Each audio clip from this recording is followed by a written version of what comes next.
Hello my dear student. तो कल हमने यहां तक पढ़ लिया था कि डेटिव बॉन्ड क्या होता है। मैंने आपको बैक बॉन्डिंग में डेटिव बॉन्ड में आपका बैक बॉन्डिंग और 3 सेंटर 4 इलेक्ट्रॉन बॉन्ड होता है। अब हम समझते हैं कि 3 सेंटर और 4 इलेक्ट्रॉन बॉन्ड हम कैसे बनाएंगे। सबसे इंपॉर्टेंट बात है, अब देखो सबसे पहला जो आपका स्ट्रक्चर है आपका कौन सा है, AlCl3। AlCl3 का एक्चुअली में AlCl3 आपका कौन से फॉर्म में एग्जिस्ट करता है, exist in the form of Al2Cl6, मतलब किसे, ये एल्यूमिनियम, ठीक है, यहां पर एक क्लोरीन, यहां पर एक क्लोरीन, यहां पर एक क्लोरीन, ठीक है। इसके पास कौन सा ऑर्बिटल, वैकेंट ऑर्बिटल, यहां पर भी Al डाइमर फॉर्म में एग्जिस्ट करता है, ठीक है बच्चों। इसके पास भी एक क्लोरीन, इसके पास भी एक क्लोरीन और यहां पर भी एक क्लोरीन। ये मैंने बना दिया AlCl3 का स्ट्रक्चर और यहां पर वैकेंट ऑर्बिटल है। अब क्या होगा कि जो पहले वाला मैंने आपको बताया था कौन सा, 3 centre 2 electron, 3 centre 2 electron bond मैंने जो आपको पहला वाला बताया था उसमें क्या एक्चुअली में बात होती थी बच्चों, उसमें आपके एक्चुअली में क्या होता था, उसमें आपके मतलब टर्मिनल एटम पे लोन पेयर नहीं होता था, मतलब इन सारे एटम पे लोन पेयर नहीं होता था। वहां पर मैंने हाइड्रोजन बनाया था और हाइड्रोजन के केस में आपका लोन पेयर नहीं होता है, ठीक है। यहां तक तो मैंने आपको बताया था। अब देख सकते हो आपकी क्लोरीन के केस में, क्लोरीन के केस में इस पर लोन पेयर होगा तो ये इसको अपना लोन पेयर देगा। क्लोरीन के केस में इस पर यहां पर लोन पेयर होगा तो ये इसको अपना लोन पेयर देगा। अब देखो, अब बात समझना, 1 2 3 कितने सेंटर हो गए, 3 सेंटर, और कितने 2 इलेक्ट्रॉन यहां काम आए, 2 इलेक्ट्रॉन यहां काम आए, तो 3 सेंटर के बीच 4 इलेक्ट्रॉन घूम रहे हैं, इसीलिए इसको हम क्या बोलेंगे, 3 सेंटर 4 इलेक्ट्रॉन बॉन्ड। तो स्ट्रक्चर थोड़ा आप लोग अभी से ध्यान रखो, आगे मैं इसके बारे में डिस्क्रिप्टिव वे में आपको बताऊंगा, लेकिन अभी से स्ट्रक्चर ध्यान रखना स्टार्ट करो। इसी तरीके से अब देखते हैं AlBr3 का स्ट्रक्चर। AlBr3 का स्ट्रक्चर मैं आपको बताता हूं इसी तरीके से। तो AlBr3 का स्ट्रक्चर हम कैसे बनाएंगे मैं आपको बताता हूं, धीरे धीरे समझने में काफी इजी पड़ेगा बच्चों आप लोगों को। AlBr3 का स्ट्रक्चर मैं आपको बताता हूं, ये मैंने बना दिया यहां पर सेकंड AlBr3। अब AlBr3 का स्ट्रक्चर कैसे बनेगा, सिमिलरली ये आपका एल्यूमिनियम, इसके पास वैकेंट ऑर्बिटल, ये Br, ये जो क्वेश्चन में करा रहा हूं वो थोड़े अलग है बच्चों, ठीक है, थोड़े अलग है, केमिकल बॉन्डिंग से हटके आपके उसी के कंसेप्ट पे नहीं चलेंगे, लेकिन आप लोगों को आना चाहिए। देखो Br के पास भी लोन पेयर, ये इधर देगा, इसके पास भी लोन पेयर, ये इसको इधर देगा, तो ये एक तरीके का कोऑर्डिनेट बॉन्ड हो रहा है, अपने लोन पेयर का डोनेशन कर रहा है। इसका मतलब एक तरीके का क्या है बच्चों, यहां पर कोऑर्डिनेट बॉन्ड, तो ये भी आपका क्या बच्चों, 3 सेंटर 4 इलेक्ट्रॉन बॉन्ड, ठीक है। अगर मैं बनाना चाहूं, ये भी आपका कौन से फॉर्म में एग्जिस्ट करता है, Al2Br6 के फॉर्म में, ठीक है। अब मैं इसका स्ट्रक्चर बनाना चाहूं, किसका, थर्ड I2Cl2 का, I2Cl2 का स्ट्रक्चर बनाना चाहूं तो I2Cl2 का बच्चों आपका स्ट्रक्चर कैसे बनेगा, सबसे इंपॉर्टेंट बात है I2Cl2 का आपका स्ट्रक्चर कैसे बनेगा। एक बार आप लोग सोचिए इसके बारे में, I2Cl2 के स्ट्रक्चर के बारे में, दिन में आपको बताता हूं। देखो I2Cl2 के स्ट्रक्चर में बच्चों आप लोग देख सकते हो कि यहां पर ये मैंने I बना दिया, ठीक है, यहां पर मैंने Cl Cl, ठीक है, ये मैंने बना दिया। अब यहां पर I के पास भी वैकेंट ऑर्बिटल होगा, I के पास भी वैकेंट ऑर्बिटल होगा। आप देख सकते हो I2Cl2 के स्ट्रक्चर में देखो हाफ इंटू वैलेंस इलेक्ट्रॉन कितने हैं, 7 7 7 7, टोटल कितने हो गए, 7 को 4 से मल्टीप्लाई करो 28, ठीक है। सब में साथ ही ना वैलेंस इलेक्ट्रॉन, ठीक है। मोनो एटॉमिक एटम कितने, mono atomic side atom, central को छोड़ के मोनो एटॉमिक साइड एटम कितने, 3 है, ठीक है, 3 है, मोनो एटॉमिक साइड एटम आपके 3 है।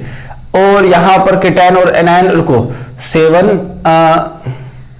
Total valence electron of central atom, central atom का निकालना है ना, 7 7 प्लस 3 सेंट्रल एटम का टोटल वैलेंस इलेक्ट्रॉन निकालते हैं, 7 प्लस 3 कितना हो गया, वो वाले फॉर्मूला लगा रहे हैं बच्चों हम लोग, half into V plus M minus C plus A, ये वाला फॉर्मूला लगा रहे हैं, ठीक है। इसमें तो वैलेंस इलेक्ट्रॉन हम किसका देखते हैं, केवल और केवल सेंट्रल एटम का। तो 7 प्लस 3 कितना हो गया 10, 10/2 मतलब sp3d, यहां पर अभी हाइब्रिडाइजेशन इसका क्या है, sp3d, बात क्लियर है। अब अगला क्या होगा, यहां पर Cl, यहां पर आपका Cl, यहां पर आपका I। अब नेक्स्ट स्टेप में क्या होगा कि क्या आपके I में आपका क्या वेकेंट ऑर्बिटल होता है, हाँ होता है, I में d ऑर्बिटल आपका वेकेंट होता है, तो ये अपना लोन पेयर इसको डोनेट करेगा। शुरुआत में इसका sp3d था, ये भी अपना लोन पेयर डोनेट करेगा, ठीक है। तो इस तरीके से आपका I2Cl2 एग्जिस्ट करता है। इसके पास वेकेंट ऑर्बिटल होगा और कौन सा होगा, d ऑर्बिटल, d ऑर्बिटल इसके पास वेकेंट होगा और इसके पास भी कौन सा होगा, d ऑर्बिटल वेकेंट होगा।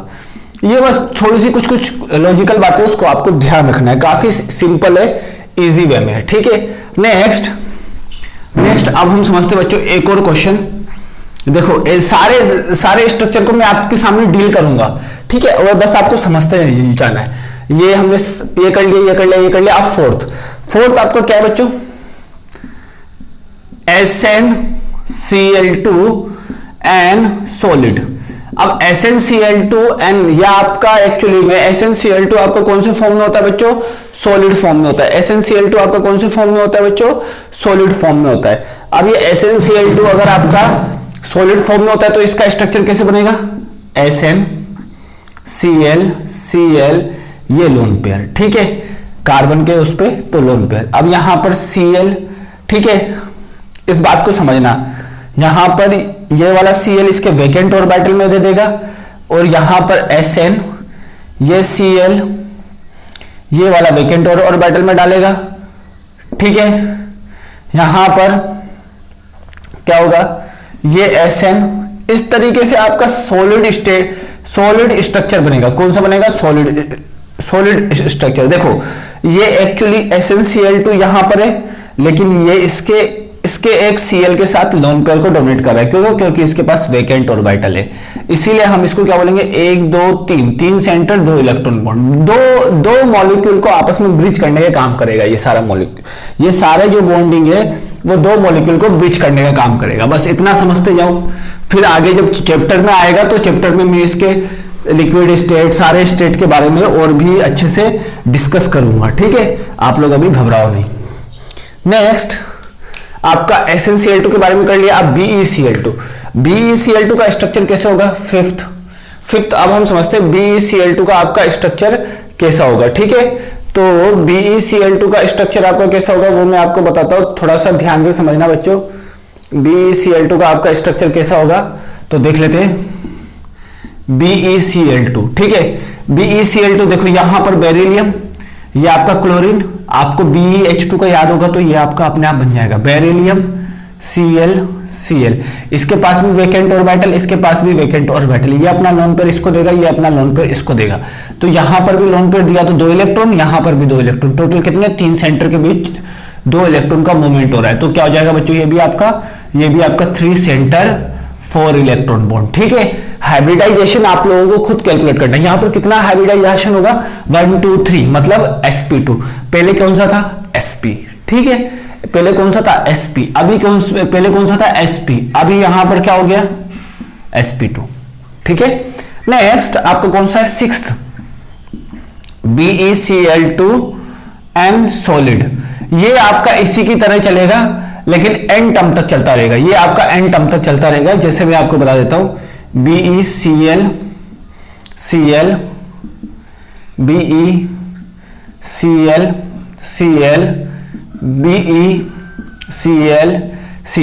अब देखो ये अपना इसको देगा, ये वाला आपका इसको देगा, इसी तरीके से चलता रहेगा। BeCl ये इसको देगा, ठीक है। अब इसके पास आगे वाला ये यहां पर इस तरीके से अपना लोन पेयर इसको देगा, ये अपना लोन पेयर इसको देगा, ये अपना लोन पेयर इसको देगा, और यहां पर इस तरीके से आपको क्या बन जाएगी बच्चों, कंटिन्यूस एक बॉन्डिंग बन जाएगी। चलो मैं आपका इसका स्ट्रक्चर आप लोगों को ड्रॉ करता हूं ताकि आपको और क्लियरली अच्छे से समझ में आ जाए कि कैसे होगा।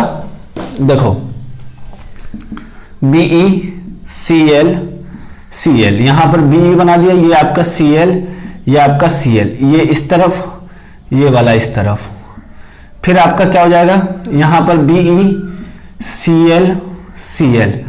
देखो हाइब्रिडाइजेशन पे फर्क पड़ेगा, 4 बॉन्ड बन जाएंगे। अब यहां पर इसका हाइब्रिडाइजेशन क्या हो जाएगा, sp3, यहां क्या था sp2। इस चीज को थोड़ा सा अच्छे से ध्यान रखो। इसी तरीके से पॉलीमर फॉर्म में चलता रहेगा n, और ये आपको कौन से स्टेट में होता है बच्चों, आपका सॉलिड स्टेट में। इस चीज को आपको ध्यान रखना है, ठीक है। जितने स्ट्रक्चर बता रहा हूं बच्चों, वो सारे स्ट्रक्चर को आपको 2 से 3 बार बनाना है, और इसको एक बार मगअप करना पड़ेगा आप लोगों को, ठीक है। नेक्स्ट आपका कौन सा बच्चों, 7th Fe2Cl6, ठीक है। Fe2Cl6 मतलब इसको अगर मैं मोनोमर करना चाहूं तो क्या बनेगा, FeCl3, ठीक है। तो Fe बना दिया, 3Cl। Fe के पास भी डी ऑर्बिटल वैकेंट होता है, FeCl ये इसको देगा, ये वाला अपना इसको देगा, ठीक है। तो इस तरीके से आपका यहां पर क्या बनेगा बच्चों, ये 2 इलेक्ट्रॉन 2 इलेक्ट्रॉन, तो यहां पर क्या बनेगा, 3 सेंटर 4 इलेक्ट्रॉन बॉन्ड। बात क्लियर है। इस तरीके से हमारे बॉन्ड का फॉर्मेशन होगा, ठीक है बच्चों। काफी इजी है, आप लोगों को इजीली समझ में आ गया होगा किस तरीके से आपका होगा, ठीक है। अब हम चलते हैं नेक्स्ट क्वेश्चन। ये हमारे 2 क्वेश्चन मैंने दो इंपॉर्टेंट क्वेश्चन मैंने आप लोगों के सामने डिस्कस कर लिए। अब हम डिस्कस करते हैं कुछ और इंपॉर्टेंट क्वेश्चंस, ठीक है। कुछ और इंपॉर्टेंट क्वेश्चंस जिसमें हमको हाइब्रिडाइजेशन का भी नॉलेज हो जाएगा, ठीक है। हाइब्रिडाइजेशन पूरा अच्छे से रिवाइज हो जाएगा, ठीक है। आप लोगों को मैं तरीका बताऊंगा, ठीक है। आप लोगों को मैं कंसेप्ट बता दूंगा कि आप लोगों को क्या करना है क्या नहीं करना है। बाकी आप लोगों को हाइब्रिडाइजेशन आप लोगों को निकालना आता ही है, ठीक है। तो calculate, next question, calculate the hybridization of cation and anion, ठीक है, cation and anion of following compound in solid state, ठीक है। अब बात को ध्यान से समझना है, ये आपको याद रखना पड़ेगा, कुछ इसमें भी आपको याद रखना पड़ेगा, और ये हर साल क्वेश्चन में, हर साल मतलब बहुत ही अच्छे से क्वेश्चन पूछा गया है, और जेईई एडवांस के पॉइंट ऑफ व्यू से तो काफी ज्यादा इंपॉर्टेंट है। ये आपका गैस होता है सेकेंड, मैं आपको बता देता हूं कौन कौन से। एक तो आपका क्या होगा, PbR3, ये भी आपका गैस होगा। थर्ड आपका क्या होगा, XgF6, ये भी आपका गैसेस स्टेट में।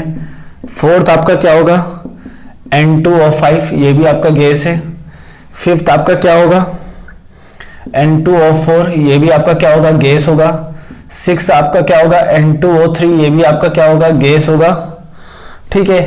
सेवंथ आपका BrF3, ये भी आपका क्या होगा बच्चों, गैस होगा, ठीक है। हाँ सेवंथ।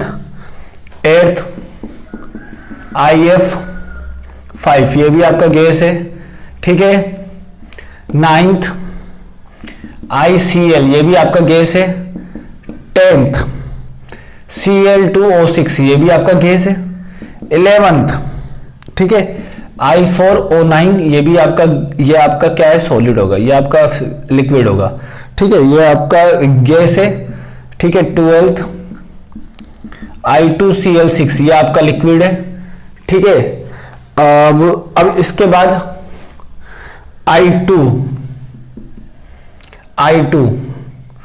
13 I2, ये भी आपका गैस है। और फिर आपका ICN, ये भी आपका गैस है। तो इस तरीके से आपको ये सारे हमको गैसेस स्टेट दिए गए। अब इसको मैं सॉलिड स्टेट में कन्वर्ट करूंगा तो कैसे करूंगा, इसको मुझे सॉलिड स्टेट के, हमको इसके सॉलिड स्टेट, देखो ये गैसेस स्टेट में, लेकिन ये सॉलिड स्टेट में कैटायन और एनायन के फॉर्म में मिलते हैं। किसके फॉर्म में मिलते हैं बच्चों, कैटायन और एनायन के फॉर्म में। मैं आप लोग इन सब का हाइब्रिडाइजेशन निकाल सकते हो, इन सब के सेंट्रल एटम का आप लोग इजीली हाइब्रिडाइजेशन निकाल सकते हो। इन सब का हाइब्रिडाइजेशन आप इजीली बना भी सकते हो और निकाल भी सकते हो बच्चों, ठीक है। इन सब का हाइब्रिडाइजेशन आप निकाल सकते हो, ठीक है। लेकिन यहां पर आप I2 का नहीं निकाल पाओगे, ठीक है। ICl का भी नहीं निकाल पाओगे, यहां पर ICN का भी नहीं निकाल पाओगे, ठीक है, और बाकी सबका आप हाइब्रिडाइजेशन निकाल सकते हो। लेकिन मैं आप बता रहा हूं इसके जो सॉलिड स्टेट में जो ये प्रेजेंट होते हैं वो कौन से फॉर्म में प्रेजेंट होते हैं। हाइब्रिडाइजेशन निकालना आपका काम, हाइब्रिडाइजेशन निकालना आपका काम है। मैं आपको एक दो क्वेश्चन को सॉल्व करके बताऊंगा, हाइब्रिडाइजेशन निकालना आपका काम होगा, ठीक है, बाकी सारा काम मेरा। ठीक है बच्चों, कोशिश करना आप लोग, मैं एक दो क्वेश्चन कराऊंगा ताकि आप लोग एक दो बार अगर हाइब्रिडाइजेशन निकालो तो आपको समझ में आ जाए। इसका क्या होगा, PCl4, ये आपको कौन से स्टेट में, PCl4 प्लस और PCl6 माइनस। सॉलिड फॉर्म में ये इस फॉर्म में स्टेट होता है, सॉलिड फॉर्म में ये ऐसे प्रेजेंट होता है। अगर यहां पर कभी भी आपको PCl5 सॉलिड लिख के दे तो इसका मतलब ये समझ लेना, ठीक है। अब PbR3 का क्या बनेगा, PbR4 यहां पर प्लस और यहां पर Br माइनस, ठीक है। ये इस तरीके से कैटायन और एनायन के फॉर्म में अरेंज होते हैं। मैं आपको लिख देता हूं HgF5 प्लस F माइनस, ठीक है। N2O3 के लिए NO2 प्लस, रुको, N2O5 के लिए NO2 प्लस NO3 माइनस, ये इस फॉर्म में कैटायन एनायन। यहां पर क्या होगा, NO प्लस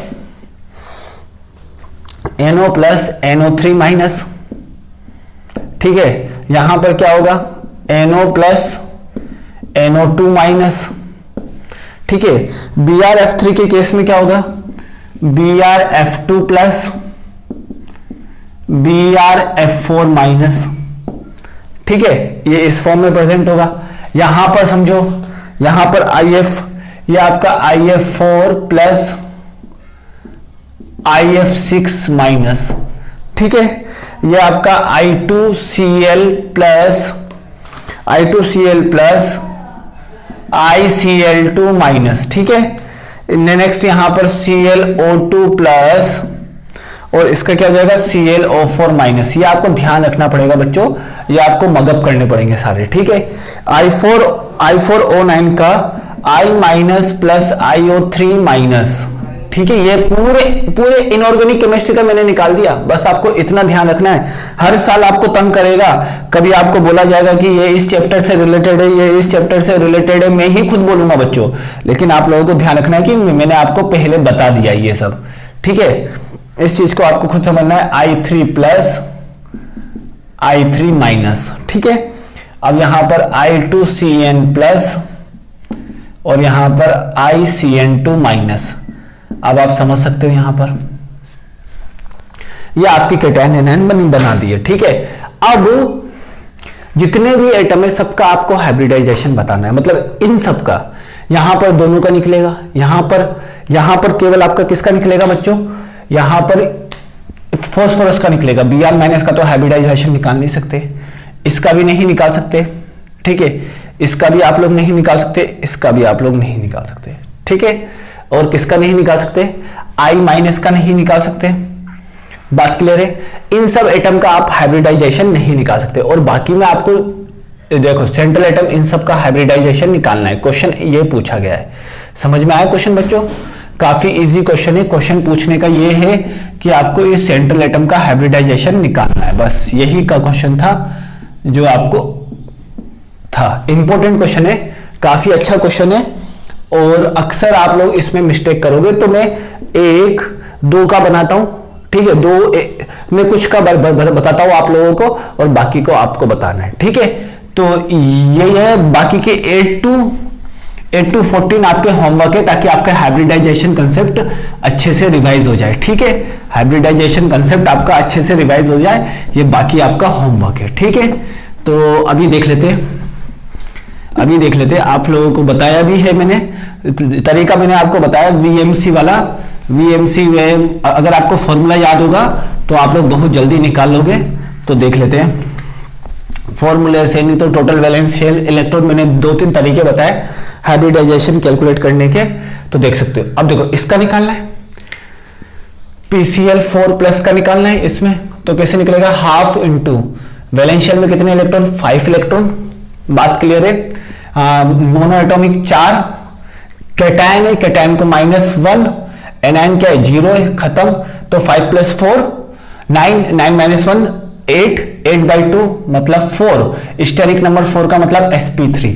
तो यहां पर इसका हाइब्रिडाइजेशन क्या होगा, sp3, और इसका कितना होगा, PCl6 माइनस का हाफ 5 + 4, 5 + 6 होगा, क्या होगा 6, यहां पर -0 + 1, एनायन है ना, एनायन का +1, तो टोटल कितना हो गया 12/2, तो मतलब 6 का मतलब sp3d2, ये इसका हाइब्रिडाइजेशन आ गया।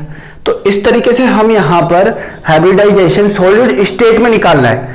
क्वेश्चन क्या है, ध्यान से समझो, calculate the hybridization of cation and anion of following compound in solid state. ये तो मैंने गैसेस स्टेट बताए थे, इसके सॉलिड स्टेट में ये इस तरीके से प्रेजेंट होते हैं, बस हमको इतना ध्यान रखना है। अब PbR4 का तो आप निकाल लोगे, XgF6 XgF5 का मैं बता के बताता हूं, प्लस का कैसे होगा, हाफ वैलेंस शेल में 8 इलेक्ट्रॉन, 8 यहां पर 5 मोनो एटॉमिक, यहां पर -1 + 0, तो कितना हो जाएगा, जल्दी से बताओ, 8 + 4 डिवाइडेड बाई 2, मतलब सॉरी 8 + 4 12 डिवाइडेड बाई 2 6, मतलब sp3d2।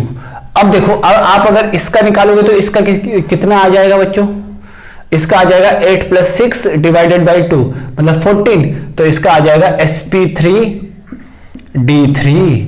देखो इसका कितना आएगा, sp3d आ जाएगा। देखो इसका sp3d होता है, गैसेस स्टेट में PCl5 sp3d होता है, लेकिन सॉलिड स्टेट में कैटायन का sp3 और एनायन का sp3d2। एनायन का क्या होता है, sp3d2। बात क्लियर है, इसका देख लेते हैं। अब यहां पर NO2+ का क्या बनेगा, NO2+ का क्या आएगा, हाफ इंटू वैलेंस शेल में 5 इलेक्ट्रॉन, डाई एटॉमिक है 0 और -1 + 0, तो कितना हो जाएगा, यहां पर हो जाएगा 4/2 मतलब 2 का मतलब sp, इसका हो जाएगा sp, और इसका कितना हो जाएगा बच्चों। इसी तरीके से हमको इस कंसेप्ट को ध्यान रखना है, और हमको ये सारे ध्यान रखने की सॉलिड और लिक्विड स्टेट में हमको कैसे डील करना है, ठीक है। तो ये तो हो जाएगा। अब यहां पर समझते हैं, यहां पर क्या आ जाएगा, half into total valence shell 5 electron valence shell में, प्लस डाई एटॉमिक है 0, फिर यहां पर कैटायन कितना है 0, एनायन 1 है 6/2 का मतलब 3 का मतलब sp2 हाइब्रिडाइजेशन, ठीक है। इस तरीके से हम यहां पर अलग अलग सबका हाइब्रिडाइजेशन कैलकुलेट कर सकते हैं। तो आप लोगों का होमवर्क ये है कि उस क्वेश्चन में जितने भी कैटायन एनायन है उन सबका हाइब्रिडाइजेशन आपको कैलकुलेट करना है। जिसका मैंने नहीं बताया वो आपको नहीं करना है, ठीक है। इस टाइप के क्वेश्चन आप लोगों को ऐसा नहीं बोलेगा, आप लोगों को क्वेश्चन दिया जाएगा calculate the hybridization of cation and anion of अगर मैंने PCl5 गैस की बात की है तो यहां पर बोलेगा PCl5 इन सॉलिड स्टेट। जब तक आपको कैटायन और एनायन याद नहीं रहेंगे तब तक आप नहीं बता सकते। तो आप लोगों को कैटायन और एनायन के बारे में याद रखना पड़ेगा, ठीक है, क्योंकि ये हर साल एग्जाम में घुमा के क्वेश्चन पूछा गया है, ठीक है। चलो अब हम चलते हैं बच्चों नेक्स्ट क्वेश्चन को मैं आपको डिस्कस करता हूं ताकि आपको और भी अच्छे से कंसेप्ट क्लियर हो जाए, ठीक है। नेक्स्ट क्वेश्चन देख लेते हैं बच्चों। बाकी सारे क्वेश्चन मैक्सिमम क्वेश्चन मैंने कॉपी में करवा दिए, आपको नेक्स्ट क्वेश्चन हम लोग डिस्कस करते काफी अच्छे से, ठीक है। अब यहां पर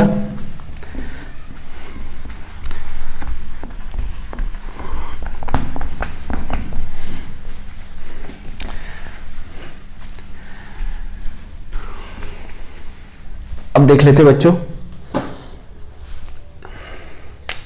नेक्स्ट क्वेश्चन हमारा क्या है, arrange in the correct increasing order of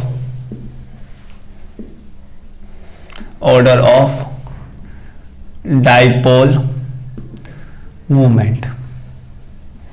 बहुत ही बढ़िया क्वेश्चन है। डाइपोल मूवमेंट के इंक्रीजिंग ऑर्डर में आपको अरेंज करना है, ठीक है। बहुत ही बढ़िया क्वेश्चन है। CH3Cl, CH3F, CH3I, CH3Br। अब देखो ये हो गया फर्स्ट, ये हो गया ये हो गया थर्ड, ये हो गया आपका फोर्थ। ठीक है, इन सबको आपको अरेंज करना है डायपोल मोमेंट के मतलब इंक्रीजिंग ऑर्डर में। तो अब सबसे पहले समझते हैं कि मैं आपको सिंपल बताता हूं कि डायपोल मोमेंट क्या होगा। सिंपल समझेंगे, सिंपल ध्यान से समझेंगे।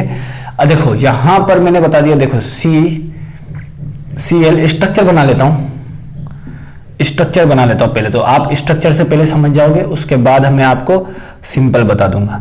ध्यान से समझना। आधों ने कर भी लिया होगा लेकिन आधों ने गलत किया होगा। आधे बच्चों ने कर लिया होगा, वो सारा गलत होगा। देखो अब देखो, इसकी वजह से ऊपर, इसकी वजह से ऊपर, लो इलेक्ट्रोनेगेटिव टू हाई इलेक्ट्रोनेगेटिव, इसकी वजह से ऊपर, यहां पर भी ऊपर, यहां पर इधर, यहां पर भी इधर, यहां पर भी इधर। ठीक है, यहां पर भी इधर, यहां पर भी इधर, और यहां पर भी इधर, और यहां पर भी इधर, यहां पर भी इधर, यहां पर भी इधर, यहां पर भी इधर, यहां पर भी इधर। अब इन सब में जो आपके लास्ट वाले जो CH बॉन्ड है वो सब में कॉमन है। CH बॉन्ड आपकी क्या है, सब में कॉमन है। अब इसकी वजह से तो म्यू सब में इक्वल होगा, ठीक है, लेकिन म्यू में डिफरेंस कहां आएगा, इस बॉन्ड की वजह से। तो इस बॉन्ड की वजह से म्यू में डिफरेंस आएगा, मतलब मैं इसको अलग कर लेता हूं, सेपरेट कर लेता हूं। इस बॉन्ड की वजह से हमारे म्यू में डिफरेंस आएगा। और म्यू कब बढ़ेगा, म्यू इंक्रीज कब होता है, जब इलेक्ट्रोनेगेटिविटी डिफरेंस बढ़ता है। अब ये बताओ इलेक्ट्रोनेगेटिविटी डिफरेंस किसमें सबसे ज्यादा है, इसमें सबसे ज्यादा है, तो इसका मतलब आपका सेकंड का सबसे ज्यादा होना चाहिए। देन आफ्टर फर्स्ट, फर्स्ट के बाद आपका फोर्थ, फोर्थ के बाद आपका थर्ड। ठीक है बच्चों, ठीक है, समझ में आया। लेकिन ये आपका गलत है, ये आपका गलत है। अरे समझना, अगर इलेक्ट्रोनेगेटिविटी डिफरेंस बढ़ेगा तो पोलर कैरेक्टर का होगा, और पोलर कैरेक्टर का होगा तो म्यू भी बढ़ेगा, बस। ठीक है, तो ये आपका गलत है। अब इसमें क्या दिक्कत है, ये दोनों में बताता हूं। देखो CCl और CF में आपको क्या प्रॉब्लम है। अब देखो आपका म्यू का जो फॉर्मूला होता है वो क्या होता है,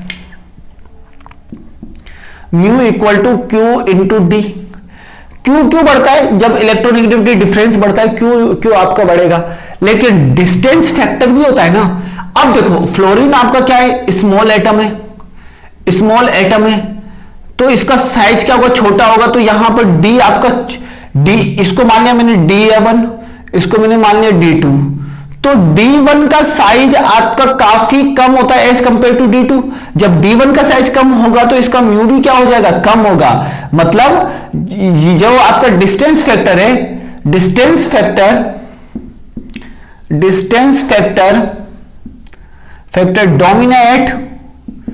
डोमिनेट ओवर चार्ज फैक्टर, मतलब चार्ज फैक्टर पर डोमिनेट कर जाएगा डिस्टेंस फैक्टर। अब जिसका डिस्टेंस कम होगा उसका म्यू भी कम होगा। तो इसका मतलब अगर मैं बात करूं कि म्यू ऑफ CF कम होगा as compare to mu of CCl, तो आपका जो करेक्ट वाला होगा वो करेक्ट क्या होगा, फर्स्ट का सबसे ज्यादा, उसके बाद सेकंड, सेकंड के बाद आपका फोर्थ, फोर्थ के बाद आपका थर्ड। इस चीज को थोड़ा सा ध्यान से समझो। इन Cl, I और Br के केस में हम डिस्टेंस फैक्टर नहीं देखेंगे, केवल और केवल CF के केस में। इस चीज का सबसे अच्छे से ध्यान है बच्चों, काफी इंपॉर्टेंट क्वेश्चन है, काफी हद तक पूछा गया क्वेश्चन है। ठीक है बच्चों, अब हम चलते हैं बच्चों नेक्स्ट क्वेश्चन पे। नेक्स्ट क्वेश्चन, ठीक है, ये वाला क्वेश्चन काफी इंपॉर्टेंट था। ठीक है, नेक्स्ट क्वेश्चन हम एक और लेते हैं हाइब्रिडाइजेशन का, ताकि आपको पुराना कंसेप्ट पूरा अच्छे से क्लियर हो जाए। ठीक है, अब देखो यहां पर पुराने कंसेप्ट से रिलेटेड हमको सारे क्वेश्चन आ जाने चाहिए, बस इस चीज का ध्यान रखो। ठीक है, बाकी तो फिर अब आपको मैं S block, P block element में सारे बताऊंगा ही सही। ठीक है, लेकिन फिर भी आप लोगों को ध्यान देना चाहिए। ठीक है,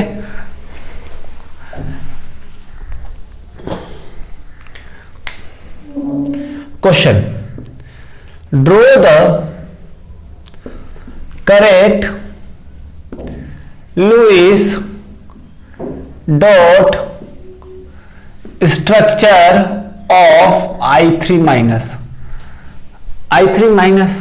ना ना, N3 माइनस का बनाओ, I3 माइनस तो आपको कर लोगे, आपको N3 माइनस का सही लुईस डॉट स्ट्रक्चर आप लोगों को बनाना है बच्चों। तो N3 माइनस का किस तरीके से आप करेक्ट लुईस डॉट स्ट्रक्चर बनाओगे बच्चों, समझते हैं। देखो सॉल्यूशन, ठीक है। अब देखो लुईस डॉट स्ट्रक्चर के लिए हमको क्या चाहिए, स्केलेटन। स्केलेटन मैंने बना लिया, ठीक है। टोटल वैलेंस इलेक्ट्रॉन कितने हैं बच्चों, सबसे पहले टोटल वैलेंस इलेक्ट्रॉन निकालेंगे तो कितने होंगे, निकालो 5 5 5 15 15 प्लस 1 15 प्लस 1 कितना हो जाएगा 16। आप लोगों को बताया ना नाइट्रोजन के एक वैलेंस शेल में 5 इलेक्ट्रॉन, तो 3 में कितने होंगे 15।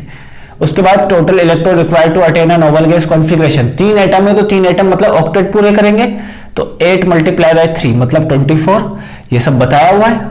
अब देखो टोटल बॉन्ड इलेक्ट्रॉन क्या होगा, 24 माइनस 16 इक्वल टू व्हाट 8, 8 का मतलब कितने बॉन्ड 4 बॉन्ड बना लेगा। अब देखो टोटल बॉन्ड इलेक्ट्रॉन, उसके बाद क्या जाएगा बच्चों, टोटल लोन पेयर इलेक्ट्रॉन्स कितना होगा, टोटल आपका क्या होगा, total valence electron minus total bond electron, मतलब आपका यहां पर 8 इलेक्ट्रॉन, 8 इलेक्ट्रॉन का मतलब 4 लोन पेयर, यह आपका क्वेश्चन था। अब देखो इस तरीके से आपका बन गया। अब आपको ऐसा स्ट्रक्चर बनाना है स्केलेटन में कि जिसमें 4 बॉन्ड हो और आपका 4 लोन पेयर हो। तो सबसे पहले हम बॉन्ड को अरेंज करते हैं, 2 पॉसिबिलिटी बनती है, या तो ऐसे बन जाए या तो ऐसे बन जाए। देयर आर 2 पॉसिबिलिटी, ठीक है, बना दिया। अब हम लोन पेयर को अरेंज करते हैं, देखते हैं लोन पेयर को अरेंज करके। अब देखो यहां पर 2 वैलेंस शेल ने काम कर लिया, 2 वैलेंस शेल के नाइट्रोजन के वैलेंस शेल के 2 इलेक्ट्रॉन ने काम कर लिया, बचे कितने 3 बचे। 3 का मतलब एक आपका ऑड इलेक्ट्रॉनिक कॉन्फ़िगरेशन होगा, यहां पर क्या है और यहां पर अभी आपका 3 क्या हो गया, वो ऑड इलेक्ट्रॉनिक कॉन्फ़िगरेशन। तो यहां पर ये जो एक्सटर्नल इलेक्ट्रॉन है वो मैंने अरेंज कर दिए। एक्सटर्नल इलेक्ट्रॉन को तो मैं क्रॉस से करता था ना, यहां पर देखो 3 ये और एक्सटर्नल इलेक्ट्रॉन आ गया माइनस वाला इनकमिंग इलेक्ट्रॉन, ठीक है, यहां तक हो गया। अब नाइट्रोजन में 1 2 3 4, फिर यहां ऑड इलेक्ट्रॉन। अब ऑड इलेक्ट्रॉन को रिमूव करने के लिए मुझे क्या चाहिए होगा, कोऑर्डिनेट बॉन्ड, तो यहां पर आपका कोऑर्डिनेट बॉन्ड बन गया। अब देखो यहां पर कितना, यहां पर इस नाइट्रोजन का एक ने पार्टिसिपेट किया, 2 तो आ रहे हैं, एक ने पार्टिसिपेट किया, बची कितने 2, एक तो ये बन गया स्ट्रक्चर। ये वाला स्ट्रक्चर कैसे बनेगा, देखो एक पार्टिसिपेट किया, बचे कितने 5 में से एक गया तो कितने बचे, नाइट्रोजन के वैलेंस शेल में 5 इलेक्ट्रॉन होते हैं, 5 में से एक ने पार्टिसिपेट किया, बचे कितने 4।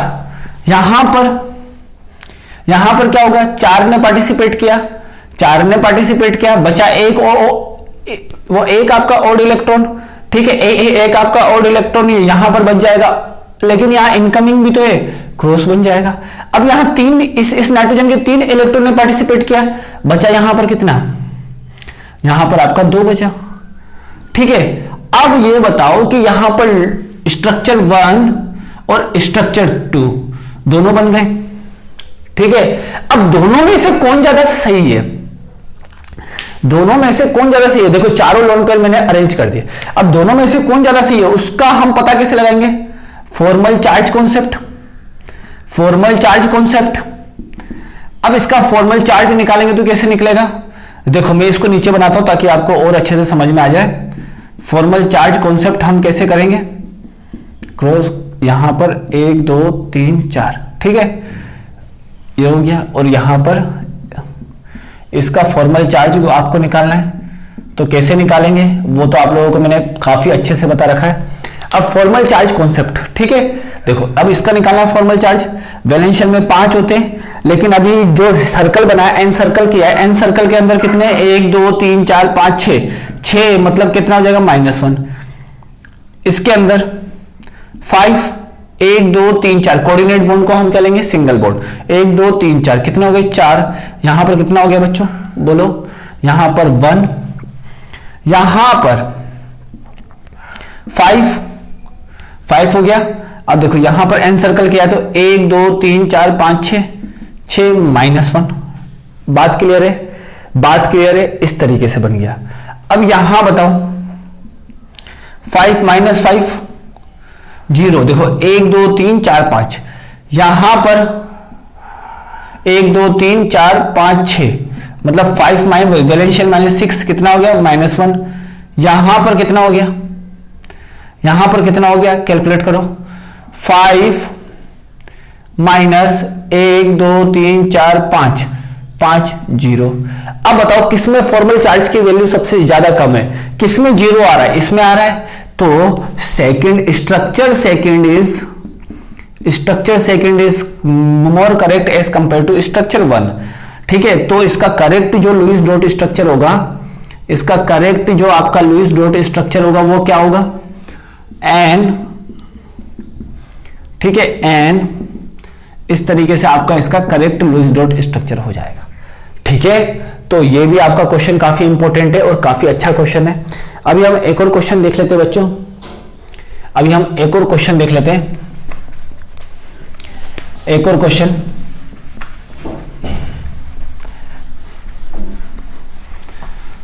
ठीक है, जो जो क्वेश्चन करा रहा हूं ना वो क्वेश्चन अगर आप लोगों ने कर लिए तो इसका मतलब ये मान के चलो कि आप लोगों का कभी भी केमिकल बॉन्डिंग में कहीं पर भी डाउट नहीं रहेगा। और ये मैं तो एक्चुअली रिवीजन करवा रहा हूं, सारे जितने भी कंसेप्ट हमने पढ़े उन सबका रिवीजन करा रहा हूं। ठीक है बच्चों, और बाकी जो आपका फजान रूल है उन सबका रिवीजन आपका अपने आप एस ब्लॉक में होगा। इन सबका तो उतना नहीं होगा, लेकिन फजान रूल इन सबका रिवीजन आपका अपने आप अच्छे से हो जाएगा। ठीक है, तो इसीलिए मैं इनको ज्यादा फोकस कर रहा हूं। अब इस बात को समझना, एक और बहुत अच्छा क्वेश्चन पूछाऊंगा बच्चों में, बहुत अच्छा क्वेश्चन। देखो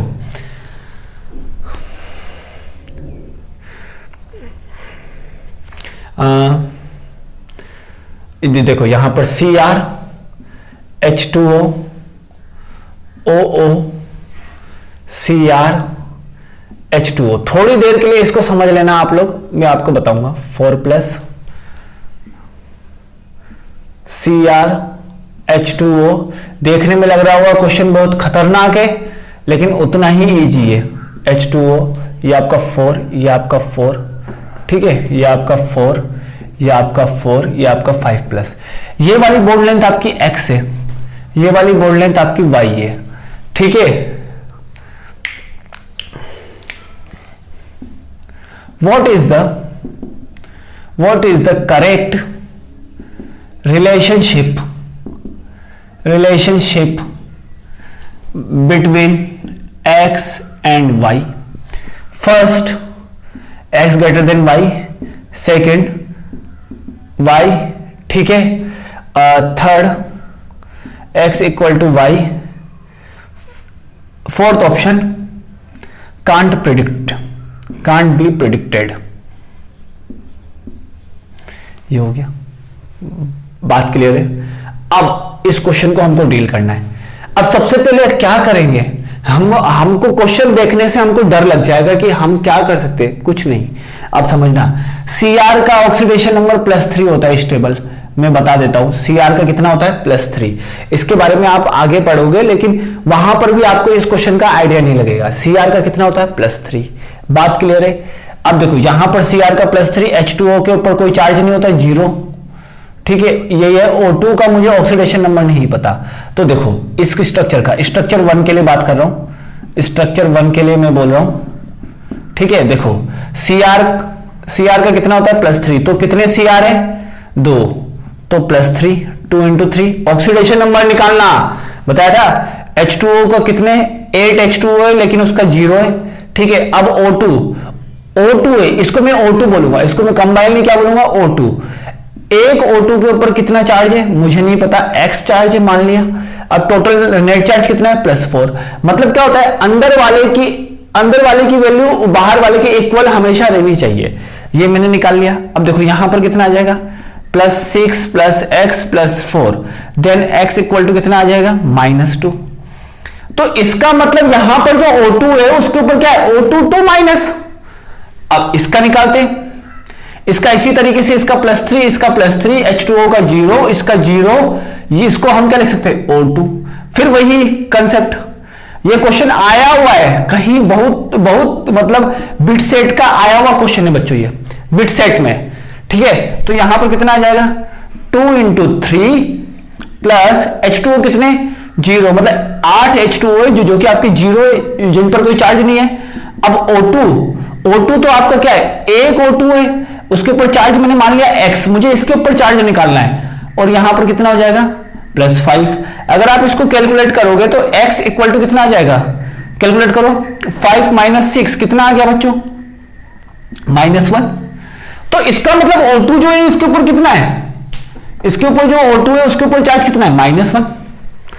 अब आप लोग जानते हो कि O2 2 माइनस O2 1 माइनस, इन दोनों को हम MOT बना सकते हैं, MOT बना सकते हैं, तो बॉन्ड ऑर्डर निकाल सकते हैं, बॉन्ड ऑर्डर भी निकाल सकते हैं ना। अब बात समझना, मैं आपको बॉन्ड ऑर्डर का MOT का एक शॉर्टकट ट्रिक बताता हूं। देखो ये 14, ठीक है, 13, 12, 11, 10, अब मैं यहां लिख देता हूं 16, 17, 18, 19, 14 का 3, इसका 2.5, इसका 2.5, 0.5 कम करो, 0.5 उतने रखो, ठीक है, बात क्लियर है। 14 से 2.5 कम करो, 14 से इस तरफ जाओ तो भी 0.5 कम करो, इस तरफ जाओ तो भी 0.5 कम करो, 2, इसका 1.5, इसका 1, इसका कितना आ जाएगा 2, 1.5 और ये 1, ठीक है। ये क्या है, ये जो दिए मैंने नंबर ऑफ इलेक्ट्रॉन, ये क्या है, ये वाली वैल्यू क्या है, बॉन्ड ऑर्डर, ये वाली वैल्यू क्या है, बॉन्ड ऑर्डर। अब देखो ये वाली वैल्यू बॉन्ड ऑर्डर है, ये वाला आपका इलेक्ट्रॉन है, तो यहां पर नंबर ऑफ इलेक्ट्रॉन कितने हैं, O2 का मतलब 16, 2 इलेक्ट्रॉन बाहर से आए तो टोटल इलेक्ट्रॉन कितने हुए, 18 इलेक्ट्रॉन। यहां पर कितना है, O2 में 16 इलेक्ट्रॉन, एक इलेक्ट्रॉन बाहर से आया, कितना हुआ 17 इलेक्ट्रॉन। तो 17 इलेक्ट्रॉन का बॉन्ड ऑर्डर कितना है, इसका 2, लेकिन इसका बॉन्ड ऑर्डर कितना है, इसका बॉन्ड ऑर्डर है 1.5, सही है। अरे गलत हो गया, यहां पर मैंने 15 नहीं लिखा, गलत हो गया, ये 15, 16, 17, 18, ठीक है। 18 का बॉन्ड ऑर्डर कितना हो जाएगा 1, और 17 का बॉन्ड ऑर्डर कितना हो गया 1.5, ठीक है, बात क्लियर है। अब जिसका बॉन्ड ऑर्डर बड़ा होता है उसका बॉन्ड लेंथ छोटा होता है, bond length is inversely proportional to the bond order. तो बॉन्ड ऑर्डर किसका बड़ा है, अगर मैं बोलना चाहूं तो बॉन्ड ऑर्डर किसका बड़ा है, इसका बड़ा है। तो यहां पर कौन सा बॉन्ड था X, और यहां पर कौन सा था Y। अगर मैं बॉन्ड लेंथ बात करूंगा तो यहां पर बॉन्ड ऑर्डर में X ग्रेटर देन Y, तो बॉन्ड लेंथ में Y ग्रेटर देन X, तो क्या होगा रिलेशनशिप। तो इस तरीके से हम इस क्वेश्चन को इजीली डील कर सकते हैं। काफी अच्छा क्वेश्चन था बच्चों, काफी अच्छा क्वेश्चन, अगर आप लोग ध्यान से समझोगे तो आप लोगों को अच्छे से समझ में आ जाएगा, ठीक है। अब हम और भी क्वेश्चन देख लेते बच्चों, 1-2 क्वेश्चन और जो कि आप लोगों को मैं बताऊंगा और भी अच्छे से, ठीक है।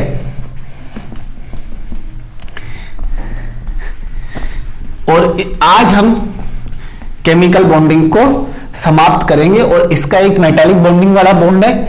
हाँ, एक और बॉन्ड होता है बच्चों मेटालिक बॉन्डिंग, जो आप बोलोगे कि सर आपने नहीं पढ़ाया, लेकिन सुन लेना, मेटालिक बॉन्डिंग आपको क्लास 12th में सॉलिड स्टेट में पूरा पढ़ाया जाता है, ठीक है। वहीं पर हम इसको डिस्कस करते हैं, ठीक है, फिजिकल केमिस्ट्री में, तो वहां से आपको देखने को अच्छे से मिल जाएगा, ठीक है, वहीं पर आपको ज्यादा अच्छे से मिलेगा।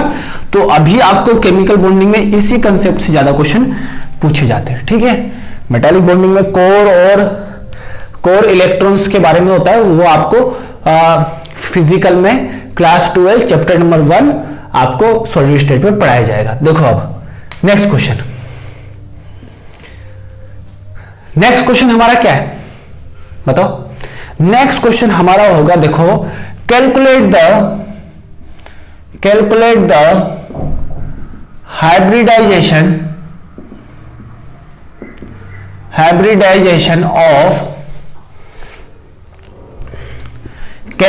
hybridization of following. First CH3 plus, second CH3 minus, third CD dot free radical मतलब एक ओड इलेक्ट्रॉन, 4 CH3 डॉट, इसमें F और Cl, F और Cl होगा, X क्या होगा F और Cl। इसका मुझे हाइब्रिडाइजेशन कैलकुलेट करना है। सबसे पहले प्लस वाले का देख लेते बच्चों। देखो CH3 प्लस का मुझे हाइब्रिडाइजेशन निकालना है, काफी इजी है। सबसे पहले हम क्या करेंगे, देखो सबसे पहले हाइब्रिडाइजेशन निकालने के लिए हमारे पास एक सिंपल फॉर्मूला भी है, लेकिन हम स्ट्रक्चर के थ्रू नहीं, एक बार कंसेप्ट के थ्रू चलेंगे। तो सबसे पहले ग्राउंड स्टेट में इसका इलेक्ट्रॉनिक कॉन्फ़िगरेशन लिखते हैं। क्या आ जाएगा 2s2 2p2, ये तो आपको पता है ग्राउंड स्टेट में आउटर मोस्ट शेल का इलेक्ट्रॉनिक कॉन्फ़िगरेशन। ठीक है, ये तो आपको पता ही होगा, आई होप सो कि काफी अच्छे से आपको पता होगा इस बारे में। ठीक है, 2s2 2p2। ठीक है, अब यहां पर क्या होगा, 3 बॉन्ड बनाने, 2 अनपेयर है तो एक को मुझे जंप कराना पड़ेगा एक्साइटेड स्टेट में। तो यहां पर एक्साइटेड स्टेट में जाएंगे, कौन से स्टेट में जाएंगे, एक्साइटेड स्टेट में। तो जैसे ही यहां पर एक्साइटेड स्टेट में जाएगा एक इलेक्ट्रॉन, तो एक इलेक्ट्रॉन गया एक्साइटेड स्टेट में। अब प्लस का मतलब क्या है, आउटगोइंग इलेक्ट्रॉन, मतलब एक इलेक्ट्रॉन आपका बाहर चला जाएगा, तो ये इलेक्ट्रॉन आपका बाहर चला गया। ठीक है, ये इलेक्ट्रॉन जैसे ही आपका बाहर चला गया तो हाइब्रिडाइजेशन में देखो यहां पर पार्टिसिपेट करने वाले ऑर्बिटल कितने, ये है, और यहां पर जो ये बाहर गया है तो ये ऑर्बिटल आपका क्या हो गया है, वैकेंट हो गया है, और इसको क्या बोलेंगे, वैकेंट p ऑर्बिटल। इसका मतलब CH3 प्लस में आपका वैकेंट ऑर्बिटल होता है, CH3 प्लस में आपका वैकेंट ऑर्बिटल होता है या नहीं होता है, होता है। CH3 प्लस में आपका वैकेंट ऑर्बिटल होगा। अब ये तीनों हाइब्रिडाइज करके क्या बनाएंगे, sp2, 3 sp2 ऑर्बिटल। देखो एक s और 2p हाइब्रिडाइज करेंगे तो 3 sp2 ऑर्बिटल बनाएंगे। अब यहां पर ये एक हाइड्रोजन का, इस तरीके से हाइड्रोजन आपके जुड़ जाएंगे। अब sp2 ऑर्बिटल आपका किस तरीके से अरेंज होगा बच्चों, मैंने आपको बताया है,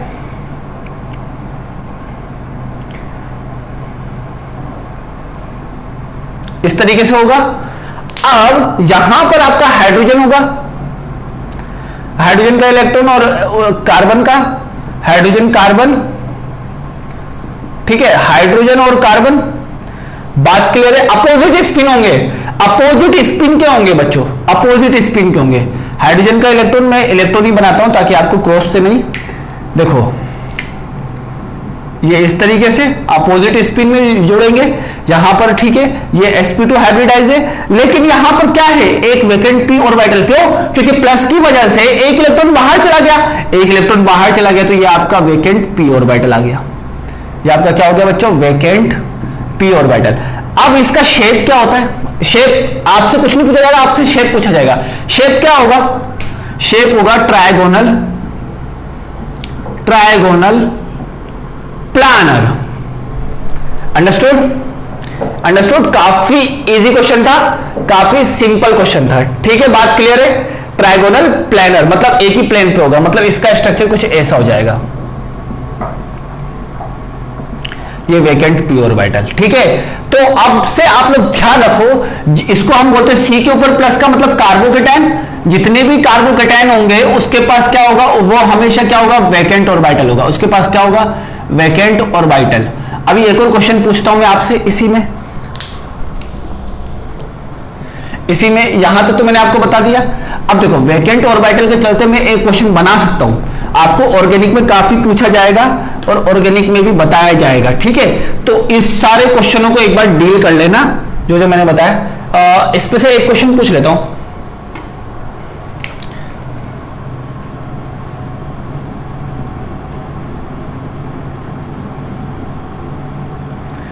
क्या यहां पर बैक बॉन्डिंग होगी, अब देखो इसके पास वैकेंट ऑर्बिटल और बगल वाले एटम के पास क्या होना चाहिए, लोन पेयर और वैकेंट ऑर्बिटल, मतलब यहां पर क्या प्रेजेंट है, बैक बॉन्डिंग। तो इसीलिए मैंने इस कंसेप्ट को अभी बता दिया, समझ में आया। नेक्स्ट सेकंड में क्या होगा, सेकंड उतना इंपॉर्टेंट नहीं है, ये दोनों ज्यादा इंपॉर्टेंट है। सेकंड वाला, अब सेकंड वाला समझते, CH3 माइनस, बात क्लियर है। सबसे पहले ग्राउंड स्टेट में, जैसा आप लोग जानते ही हो, ग्राउंड स्टेट में क्या होगा, ग्राउंड स्टेट में देखो 1 2s2 2p2 बना दिया। माइनस का मतलब एक इलेक्ट्रॉन और आ गया इसके पास, तो ये हो गया, ठीक है। एक इलेक्ट्रॉन इनकमिंग है ना, माइनस का मतलब इनकमिंग, तो एक इलेक्ट्रॉन मैंने जोड़ दिया इसके अंदर, ठीक है। बात क्लियर है। अब यहां पर 3 एटम है, 3 मतलब हाइब्रिडाइज, 3 मतलब अनपेयर इलेक्ट्रॉन है, तो कोई तकलीफ वाली बात नहीं।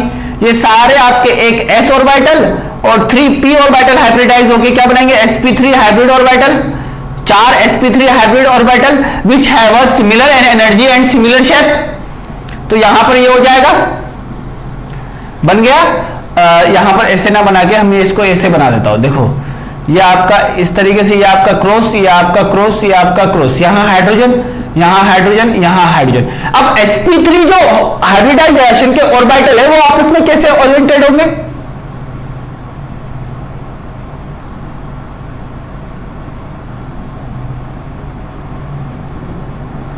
ऐसे होंगे। अब इसके पास एक तो लोन पेयर है, ठीक है, एक लोन पेयर है जो कि आपकी किसकी वजह से आया है, इनकमिंग इलेक्ट्रॉन की वजह से। ये लोन पेयर किसकी वजह से हुआ, इनकमिंग इलेक्ट्रॉन की वजह से। ध्यान रखना, इनकमिंग इलेक्ट्रॉन की वजह से हुआ। जब ये इनकमिंग इलेक्ट्रॉन की वजह से हुआ तो इसको हम कैसे लिखते हैं, कई कई बुकों में इसको माइनस साइन से लिखा हुआ है और कई कई बुकों में ऐसा लिखा हुआ है। तो इसका मतलब समझ लेना, मैंने आपको माइनस साइन का मतलब बताया था। माइनस साइन का मतलब एक लोन पेयर, कहां, लुईस डॉट स्ट्रक्चर, कहां, Cn माइनस और Nc माइनस में। माइनस साइन का मतलब एक लोन पेयर, एक लोन पेयर का मतलब एक इनकमिंग इलेक्ट्रॉन, एक आउटगोइंग इलेक्ट्रॉन, मतलब एक मतलब इनर इलेक्ट्रॉन, एक मतलब इनर इलेक्ट्रॉन, एक है ना आउटर इलेक्ट्रॉन, मतलब जो बाहर से आया है, एक जो अंदर से। तो यहां पर इस तरीके का साइन बना देता है, ध्यान रखना। ये आपका हाइड्रोजन, ये आपका हाइड्रोजन, ये आपका हाइड्रोजन। अब बताओ शेप कैसा है, शेप कैसा बनेगा, पिरामिडल, पिरामिडल। और हाइब्रिडाइजेशन क्या हो जाएगा, sp3। बात समझ में आया। नाउ नेक्स्ट जो आपका सबसे इंपॉर्टेंट है, जो आपका सबसे ज्यादा इंपॉर्टेंट है वो कौन सा है, देख लेते हैं। CD3 और CF3, CD3 और CF3, तो देख लेते हैं यहां पर CD3 डॉट। अब देखो CD3, अब ध्यान से समझना, CD3 में क्या होगा, ग्राउंड स्टेट में एक ये होगा, ठीक है।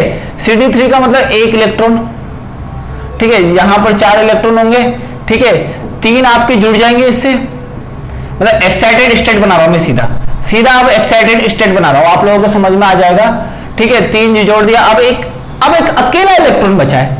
तो ये क्या होगा बच्चों, यहां पर इस चीज को ध्यान से समझना, यहां पर अकेला इलेक्ट्रॉन कभी भी आपके पार्टिसिपेट नहीं करेगा हाइब्रिडाइजेशन में, अकेला इलेक्ट्रॉन कभी भी आपका हाइब्रिडाइजेशन में पार्टिसिपेट नहीं करेगा। तो ये अकेला आपका p ऑर्बिटल में रहेगा, ये तीनों आपके हाइब्रिडाइज करेंगे, sp2 मतलब 3 sp2 हाइब्रिड ऑर्बिटल बनाएंगे। कैसे बनाएंगे, इस तरीके से, ध्यान से समझना बच्चों। बना दिए। अब अकेला इलेक्ट्रॉन कहां होगा, यहां प्रेजेंट होगा अकेला इलेक्ट्रॉन, और यहां पर आपका d के साथ बना लेगा। अब ध्यान से समझना, ये कौन से एटम के साथ बनाएगा, ये कौन से एटम के साथ, देखो d के साथ ऐसा बना लिया। अब इसका शेप क्या हो गया, ट्रायगोनल प्लानर शेप ऐसा हो गया। तो ये d के साथ और इलेक्ट्रॉनिक कॉन्फ़िगरेशन है, फ्री रेडिकल है, फ्री रेडिकल एक्साइटेड स्टेट में ऐसा होता है। मतलब फ्री रेडिकल का अगर मैं बात करूं CH3 डॉट, इसका भी sp2 होगा। अगर मैं बात करूं CH3 CH2 डॉट, इसका भी क्या होगा, sp3 होगा, ठीक है। इसका आपको निकालना है, ठीक है। देखो कार्बन का एक एटम CH3 के साथ जुड़ा है, कार्बन का एक इलेक्ट्रॉन CH3 के साथ बॉन्डिंग बना रहा है, एक किसके साथ बना रहा है, 2H के साथ, ठीक है। और एक अकेला इलेक्ट्रॉन आपका पड़ा रहेगा, जो कि कौन से ऑर्बिटल में होगा, p ऑर्बिटल में। बस इस चीज को ध्यान से समझना है। नेक्स्ट, अब बात आई कि CF3 और CH3, तो अभी मैंने आपको बता दिया यहां पर, ठीक है। अब आप सीधा मैं एक्साइटेड स्टेट लिखूंगा, आप लोग कोशिश करना। अब इसका स्ट्रक्चर में क्या रोल है, क्या नया बात है, क्या क्या पॉइंट करने वाली बात है, वो मैं आपको बताता हूं। जैसे मेरे पास CH3 डॉट है, यहां फ्लोरीन है और क्लोरीन है, बात क्लियर है। अब इसका मैंने एक्साइटेड स्टेट बना दिया, क्या बना दिया, एक्साइटेड स्टेट मैंने बना दिया। इसका एक्साइटेड स्टेट में ये हो गया मेरे पास 2s2 और यहां पर 2p2, बात क्लियर है, सिंपल है, ठीक है। अब देखो क्या होगा, ये इलेक्ट्रॉन जंप मारेगा, ठीक है, ये 3 आपके पार्टिसिपेट कर जाएंगे, फिर वही p ऑर्बिटल में एक इलेक्ट्रॉन आपका बच जाएगा। ठीक है, ये तीनों आपके हाइब्रिडाइज होंगे, sp2